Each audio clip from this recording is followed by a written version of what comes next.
सिंध में local bodies election के इनेकाद की वजह से सिंध पुलिस के तमाम मुलाजमीन की छुट्टियां मनसूख कर दी गई हैं।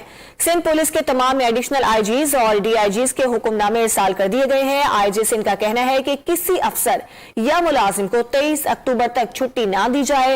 हुक्मनामे की कॉपियां तमाम मुताल्लिका अफसरान को इरसाल कर दी गई हैं।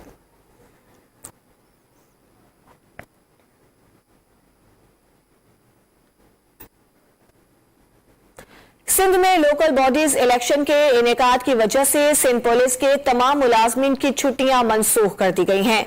सिंध पुलिस के तमाम एडिशनल आईजीज और डीआईजीज के हुक्मनामे इरसाल कर दिए गए हैं। आईजी सिंध का कहना है कि किसी अफसर या मुलाजिम को 23 अक्टूबर तक छुट्टी ना दी जाए। हुक्मनामे की कॉपियां तमाम मुताल्लिका अफसरान को इरसाल कर दी गई हैं।